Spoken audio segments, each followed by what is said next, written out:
प्रभु यीशु मसीह के मीठे और मधुर नाम में मैं आप सबों का स्वागत करता हूं। प्रभु को धन्यवाद देता हूं इस सुंदर और पवित्र समय के लिए कि परमेश्वर ने फिर एक बार इस समय को हमारे जीवन में उत्पन्न किया। हालेलुया। प्रभु भला है और उसका वचन कहता है कि मैं बड़े ही भयानक और अद्भुत रीति से रचा गया हूं। Hallelujah. You are very very very special in the sight of God. This is the word of God. Amen. प्रभु कहता है तू अद्भुत और भयानक रीति से बनाया गया है। आमेन। इसका अर्थ है कि आपको और मुझे जब परमेश्वर ने तैयार किया, भयानक अद्भुत रीति से रचा, इसका अर्थ है उसने हमारे उत्पत्ति के पहले ही हमें परमेश्वर शत्रु से अधिक सामर्थ्य बना दिया था। हालेलुया। लेकिन हम कई बार परिस्थितियों को देखते हैं और घबरा जाते हैं। हमको हमेशा अपने आप को ये बात को स्मरण दिलाना जरूरी है प्रियो, कि जैसे परमेश्वर आत्मा है वैसे ही लूसीफर भी एक आत्मा ही है। हालेलुया। इसीलिए जो दिखता नहीं है उस शत्रु के ऊपर आपको प्रबल होने के लिए परमेश्वर ने कलवरी पर जान दी है। हालेलुया। धन्य है वह जाति जिन्होंने बिना देखे मुझ पर विश्वास किया है। जैसा आप यीशु मसीह पर विश्वास करते हैं कि आपने उसे नहीं देखा फिर भी आप उसे अपना उद्धारकर्ता मानते हैं, वैसे ही आप शत्रु को भी विश्वास करते हैं। आप इस बात को मानने वाली प्रजा है। खासकर वो जिन्होंने प्रभु में बपतिस्मा पाया है, वो जानते हैं कि शत्रु एक सत्य है। कई लोगों को अपने कहते हुए सुना होगा, अरे ऐसा कुछ नहीं रहता, ये अंधश्रद्धा है, अंधश्रद्धा है ना। दुनिया क्या कहती है उस विवाद में हम नहीं जाएंगे, परंतु हम तो उस वचन का अंगीकार करेंगे जो सत्य का वचन है। हालेलुया।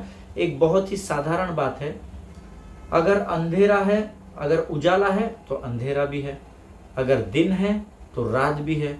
वैसे ही जैसे परमेश्वर है वैसे ही शैतान भी है। हालेलुया। लेकिन बहुत सारे लोग इन बातों को नहीं मानते हैं। कई लोग बोलते हैं अरे वो साइंस के वजह से होता है, ये होता है, वो होता है। देखिए दुनिया क्या बोलती है, प्रेज द लॉर्ड, दुनिया को मुबारक हो, पर तुम जो प्रभु पर विश्वास करते हो, वचन कहता है तुम, अर्थात जो इस समय मेरी आवाज को सुन रहा है, तुम सत्य को जानोगे और सत्य तुम्हें आजाद करेगा। हालेलुया। आमीन। इस YouTube के चैनल पर मैं आप सबों का स्वागत करता हूं। प्रभु को धन्यवाद देता हूं कि फिर एक बार इस सेशन में उसने हम सबों को इकट्ठा किया ताकि हमारे मुख से उसकी स्तुति प्रशंसा हो सके, उसके साथ हम संगति कर सके और अपने हिस्से की आशीषों को परमेश्वर से प्राप्त कर सके। हालेलुया। प्रियो, ये समय है जब हम अपने अध्ययन में, जिसको हमने कल से शुरू किया है, how to make your fasting successful, कैसे किस तरीके से हम अपने उपवास को सफल बनाएं। उपवास कर रहे हैं, प्रार्थना कर रहे हैं, सफलता नहीं आ रही। प्रार्थना 3-3 दिन, 4-4 दिन, 21 दिन, 40 दिन उपवास प्रार्थना कर रहे हैं, लेकिन सफलता नहीं आ रही है। तो क्या कहीं आप और मैं, हम संसार की रीति पर तो उपवास और प्रार्थना नहीं कर रहे जैसे संसार करता है। आमीन। उसी विषय में हम सीख रहे हैं। आमीन। कल हमने कुछ वचनों को सीखा था और प्रभु का धन्यवाद हो, जब वो वचन कल अपलोड हुआ उसके इमीडिएट बाद मुझे कम से कम 5-6 लोगों के फ़ोन आए और उन्होंने कहा, ब्रदर हम इसके बारे में सीखना चाहते हैं, क्योंकि हम प्रार्थना करने वाली जाति है, हम लोग उपवास भी करते हैं, परंतु हम प्रतिफल को नहीं प्राप्त कर पा रहे हैं। परमेश्वर अकस्मात ऐसे ही यूं ही कुछ भी नहीं करता है। वो सटीक समय पर तुम्हारी ज़रूरत के अनुसार तुम्हें योग्यता से बढ़कर आशीष देता है। हम नहीं जानते प्रियो कि ये अध्ययन जो हम कर रहे हैं इसके द्वारा कितने लोग बंधनों से आज़ाद होने वाले हैं। हालेलुया। कितने लोग खोटी शिक्षाओं से आज़ाद होने वाले हैं। आमीन। सतर्क रहे और जागते रहे, ऐसा प्रभु का वचन कहता है। आमीन। लेकिन इससे पहले कि हम आज प्रभु के अद्भुत भेद की बातों को परमेश्वर की आत्मा हम पर प्रकट करे, रोज जैसे हम पवित्र शास्त्र पढ़कर अध्ययन शुरू करते हैं, आज हम फिर एक बार अपने अपने पवित्र शास्त्र निकाल लेंगे।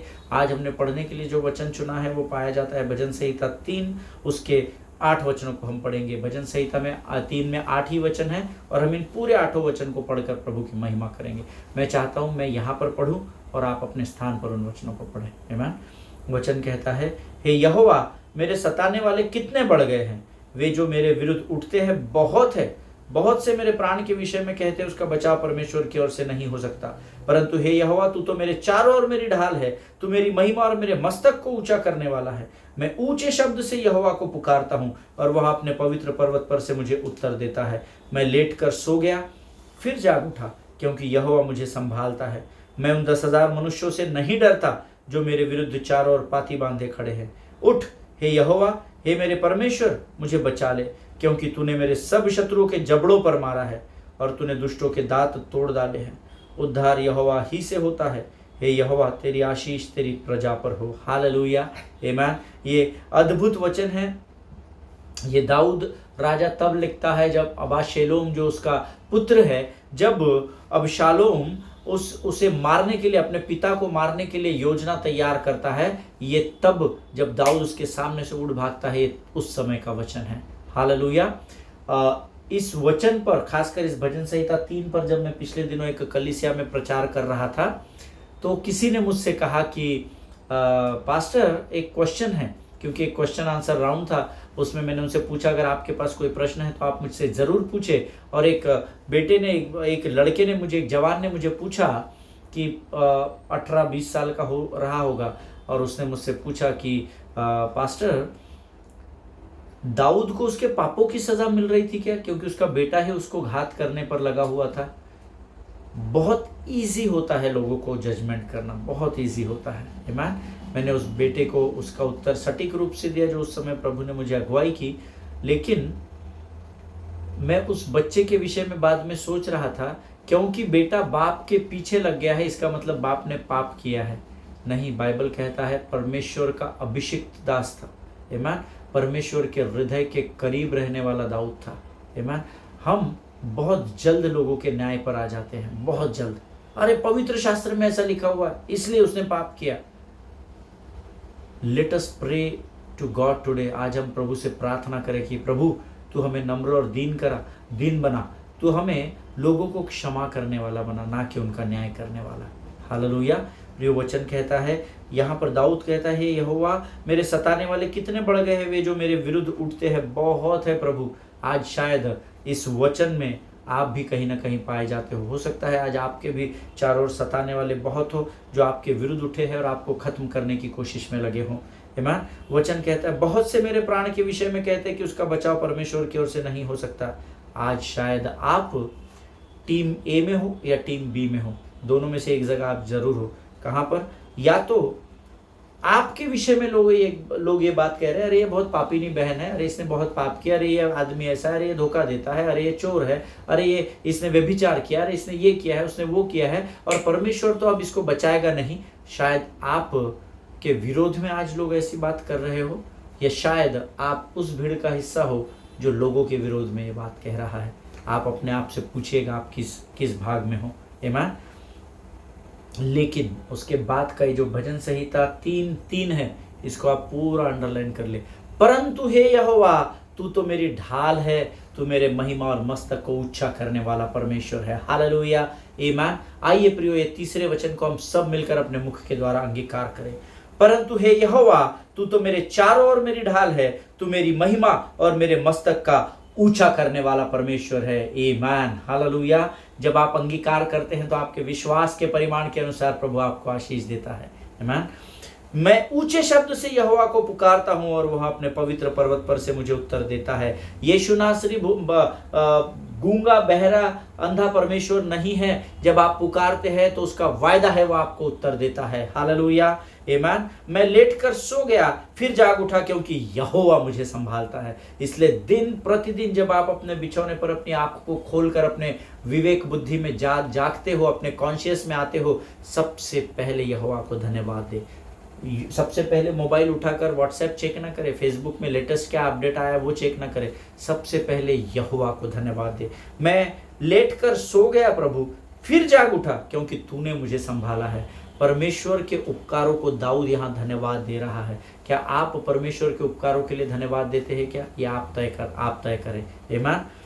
मैं उन 10,000 मनुष्यों से नहीं डरता जो मेरे विरुद्ध चारों ओर पाती बांधे खड़े हैं। जब आप परमेश्वर के उपकारों को स्मरण करके धन्यवाद देते हैं, तब आपके सामने आने वाले तूफानों का सामना आप बड़ी सहजता से कर जाते हैं, क्योंकि जब आप प्रभु को धन्यवाद देते हैं, परमेश्वर संसार का डर आपके अंदर से बाहर कर देता है। हालेलुया, आमीन।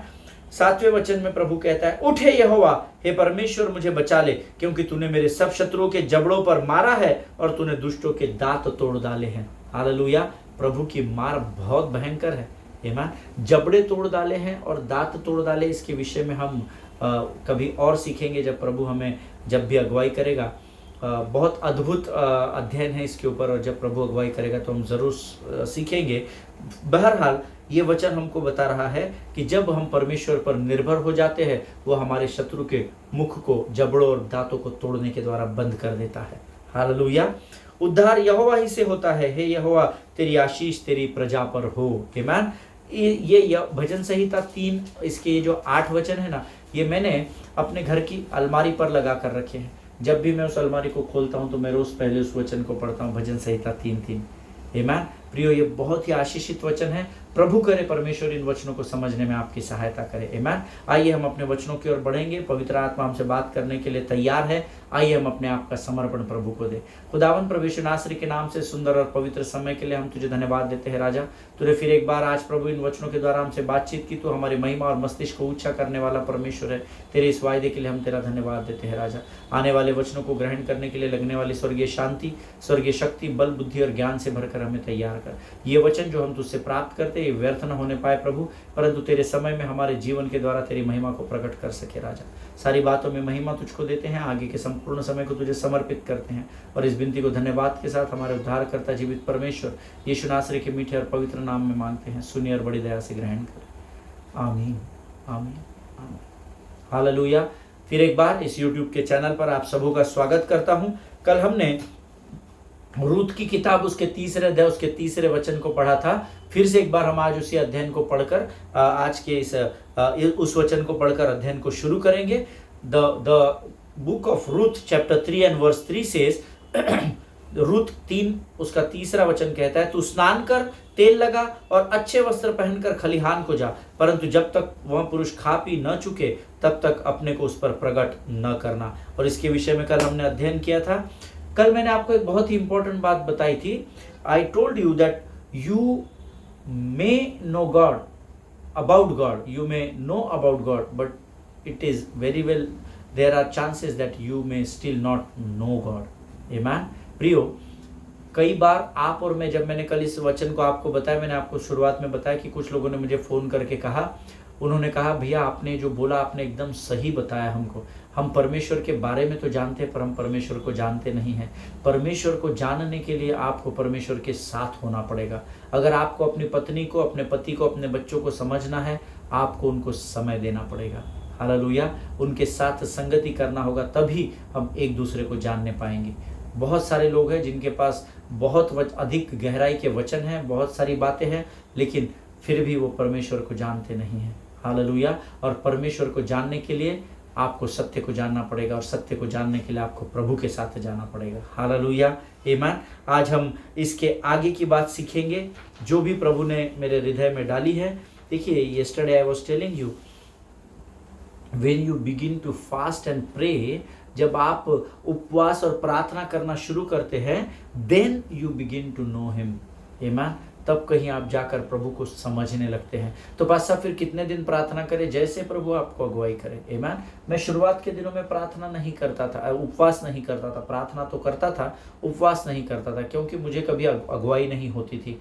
एक बार पास्टर ने कहा आज सारी कलीसिया उपवास करेगी।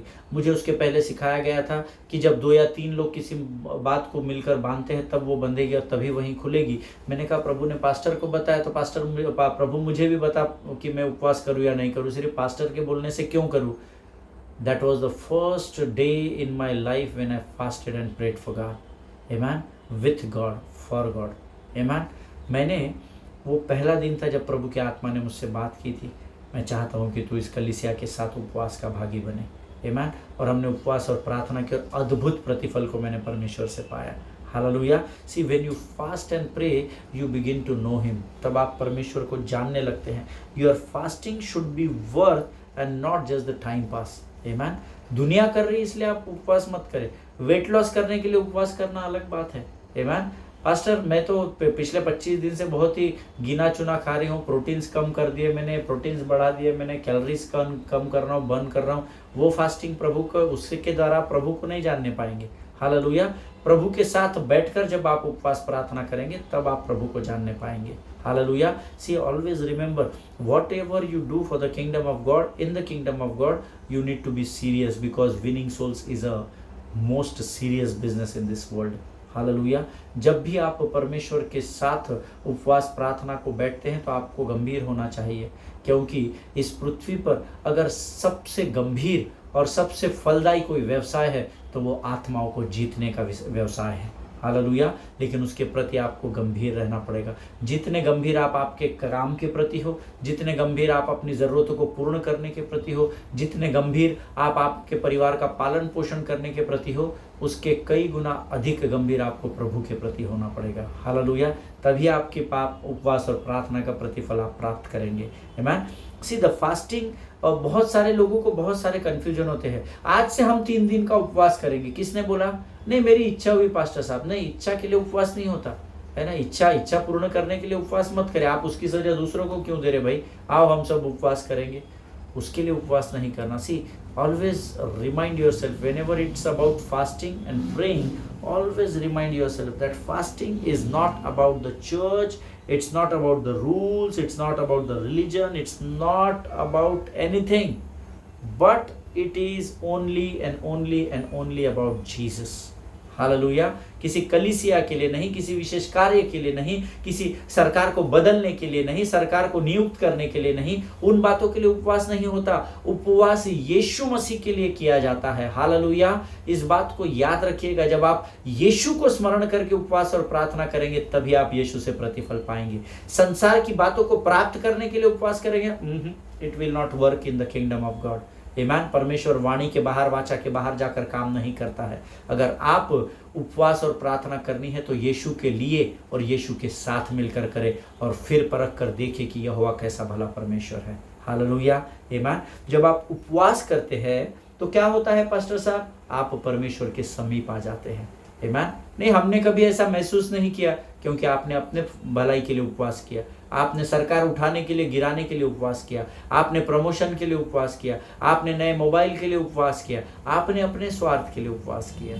हालेलुया। इसीलिए कई बार जब आप उपवास करते तो आप प्रतिफल नहीं पाते, लेकिन जब आप यीशु के लिए, यीशु के साथ उपवास करेंगे तब आप यीशु के करीब आने पाएंगे। हालेलुया। और फिर कई बार जब मैं और आप आंसुओं को बहाकर प्रभु से कहते हैं कि प्रभु शायद मैं आपको जानता हूं, तब आप उसके सामर्थ्य को अनुभव करते हैं।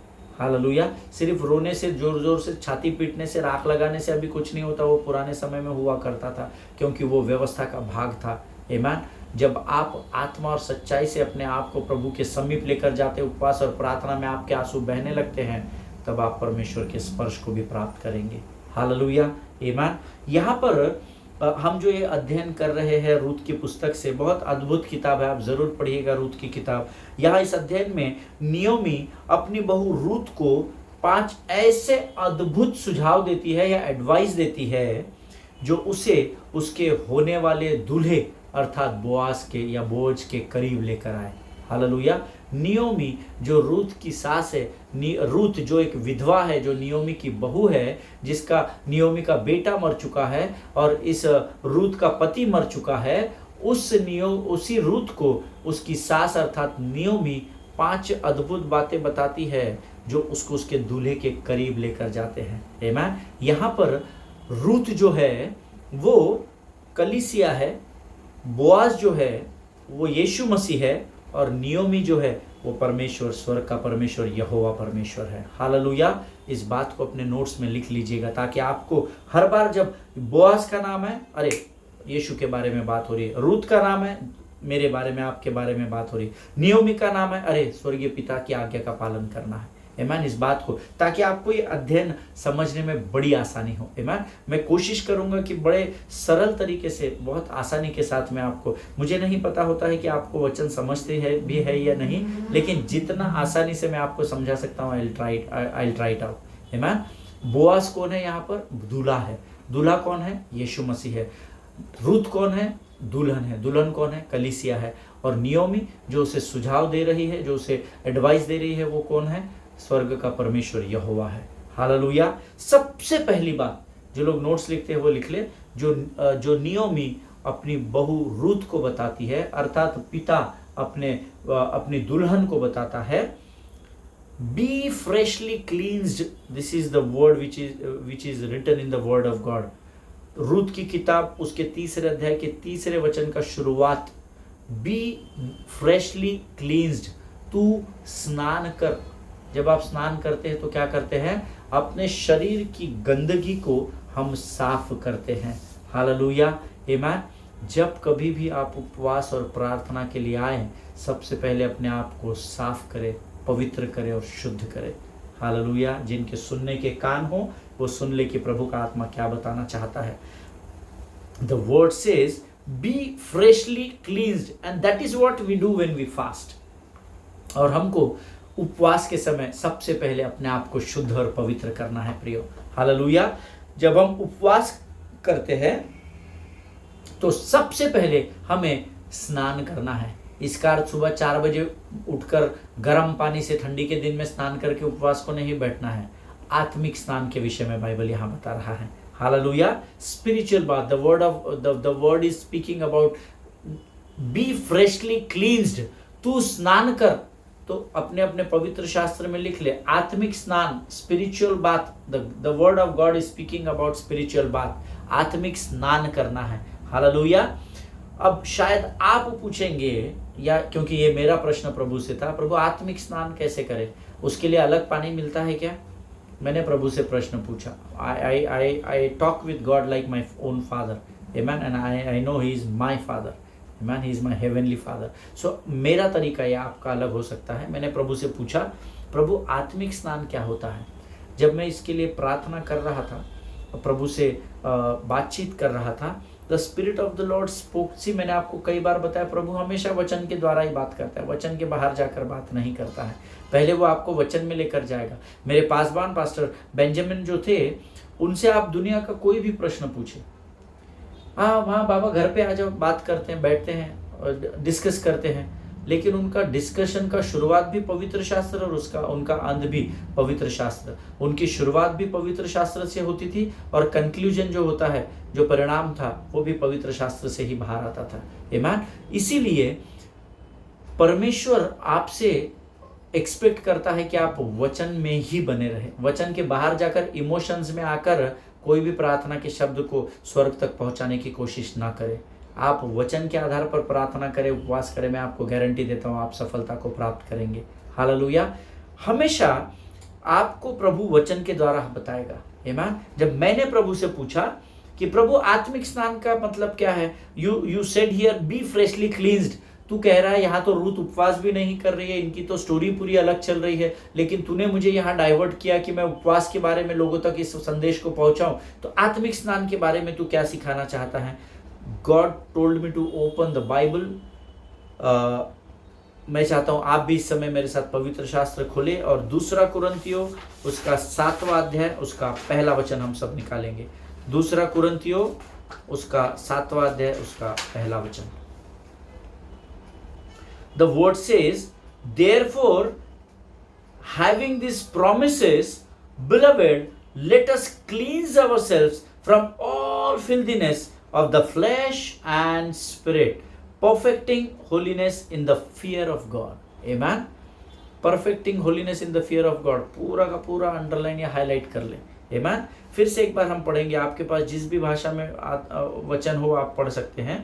हिंदी में पढ़ेंगे हम लोग। अतः हे प्रियो, जबकि ये प्रतिज्ञाएं हमें मिली है, तो आओ हम अपने आप को शरीर और आत्मा की सब मलिनता से शुद्ध करें। शरीर और आत्मा की सारी मलिनता से शुद्ध करें। जो कुछ भी हमारे शरीर के द्वारा और आत्मा के द्वारा पाप और गुनाह हुए हैं, उन सारी गंदगी को हम शुद्ध करें और पवित्र हो जाए। हालेलुया। और परमेश्वर का भय रखते हुए पवित्रता को सिद्ध करे। पवित्रता को सिद्ध वही करेगा जो खुद पवित्र रहेगा। बैटिंग वही कर सकता है जो बैट्समैन होता है। हालेलुया। बॉलर को आप 11th प्लेयर को आप बैटिंग करने बोलेंगे, वो तुक्के मारेगा, क्योंकि उसका कमांड उस पर नहीं, उसकी प्रभुता उस पर नहीं है।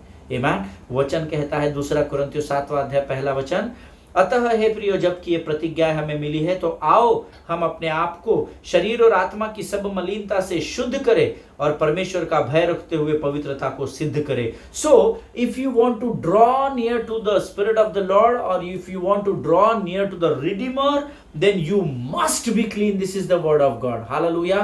अगर आप अपने छुड़ाने वाले के करीब जाना चाहते हैं, उसके समीप आना चाहते हैं, तो वचन कहता है you must cleanse yourself. Amen. आपको अपने आप को शुद्ध और पवित्र करना पड़ेगा। कैसे करे? कौन सा साबुन करे? ना ना ना ना ना, आत्मिक स्नान करना पड़ेगा। आत्मिक स्नान कैसा करे? अपने शरीर और आत्मा की सारी मलिनता से अपने आप को दूर करे। हालेलुया। उसका ही अर्थ होता है कि अपने आप को आत्मिक स्नान कर ले। आमीन। प्रभु इन बातों को समझने में आपकी सहायता और आपकी मदद करे। प्रियो, कई बार हमको वचन मालूम है, हम हजारों बार पढ़ते हैं। ये 2 कुरिन्थियों 7वां अध्याय पहला वचन मैंने हजार बार पढ़ लिया, लेकिन मेरे को समझ में तब आया जब मैंने इसको गहराई से अध्ययन किया। हालेलुया।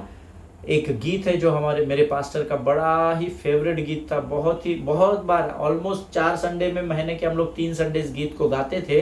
और गीत कहता है, तू प्यार का सागर, सागर दया का तू है, तेरे प्यार के सागर में हम तैरना चाहते हैं, तेरे प्यार के सागर में हम डूबना चाहते हैं।